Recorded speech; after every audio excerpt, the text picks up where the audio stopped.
विशेष व्रत और त्योहार लेकर आता है। उसी प्रकार श्रावण मास में आने वाली अमावस्या का भी एक विशेष महत्व बताया गया है। इस अमावस्या को हरियाली अमावस्या या दर्श अमावस्या के नाम से भी जाना जाता है। और ऐसी श्रावण मास की अमावस्या तिथि बस कुछ ही समय में आने वाली है। और इस बार अमावस्या तिथि पर सूर्य ग्रहण भी लग रहा है। तो इस बार की अमावस्या कौन से दिन आ रही है, इस दिन के शुभ मुहूर्त क्या रहेंगे, और इस दिन अगर आप पितरों के लिए पूजन करना चाहते हैं या कोई विशेष साधना या उपवास रखना चाहते हैं तो इन सब के लिए शुभ मुहूर्त क्या क्या रहेंगे, इन सब के ऊपर आज बात करेंगे। और इस वीडियो के अंत में हम आपको ये भी बताएंगे कि इस बार जो सूर्य ग्रहण लग रहा है उसमें हमें क्या करना है और वो कहाँ पर लग रहा है। इन सब के ऊपर आज के इस वीडियो में बात करते हैं। तो आइए आज का श्रावण अमावस्या कब है ये विशेष वीडियो आरंभ करते हैं। इस बार श्रावण मास के कृष्ण पक्ष की अमावस्या तिथि का आरंभ हो जाएगा 11 अगस्त 2026 को मध्य रात्रि में 1:52 से, और यह अमावस्या तिथि समाप्त होगी 12 अगस्त 2026 बुधवार के दिन रात को 11:06 पर। तो इसलिए इस बार की दर्श अमावस्या, हरियाली अमावस्या या श्रावण मास की अमावस्या का पालन किया जाएगा 12 अगस्त 2026 बुधवार के दिन। इस दिन प्रातः ब्रह्म मुहूर्त का समय रहेगा सुबह 4:23 से लेकर 5:06 के बीच में, और सूर्योदय होगा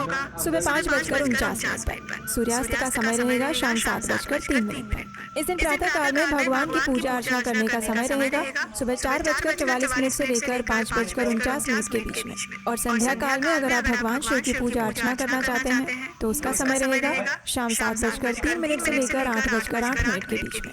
इस दिन अमृत काल का समय रहेगा अगले दिन यानी कि 13 अगस्त को सुबह 4:38 से लेकर 6:06 के बीच में।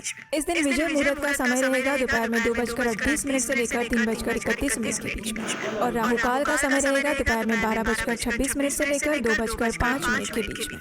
इसलिए राहु काल में कोई भी शुभ या मांगलिक कार्य न करें। इस दिन अमावस्या तिथि पर सुबह 7:59 तक पुष्य नक्षत्र रहेगा और उसके बाद आश्लेषा नक्षत्र आरंभ हो जाएगा।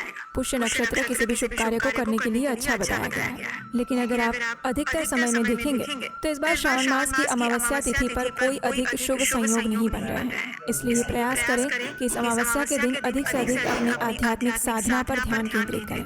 किसी भी प्रकार के शुभ या मांगलिक कार्यों को थोड़ा आगे बढ़ा सकते हैं। और वैसे भी ये चातुर्मास का समय है जिसमें हमें अपनी साधना को तीव्र बनाना चाहिए। व्रत उपवास का पालन करते हुए भगवत भक्ति में लीन रहना चाहिए। और इस बार अमावस्या तिथि पर पूर्ण सूर्य ग्रहण भी लग रहा है, लेकिन ये सूर्य ग्रहण भारत में नहीं दिखेगा। इसलिए इस सूर्य ग्रहण के किसी भी नियम या सूतक काल हमारे भारत में नहीं लगने वाला है। ये सूर्य ग्रहण बाहर के कुछ देशों में ही लगेगा, और इसलिए सूतक काल के कोई नियम लागू नहीं होंगे।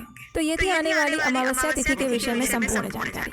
लेकिन ध्यान रहे ये श्रावण मास की अमावस्या है, हरियाली अमावस्या, वर्षा ऋतु में आने वाली अमावस्या। इसलिए अपनी आध्यात्मिक साधना को अधिक से अधिक दृढ़ बनाने के लिए इसका उपयोग करें, अपनी भक्ति में प्रगति करें। और अगर पहली बार आप इस चैनल पर आए हैं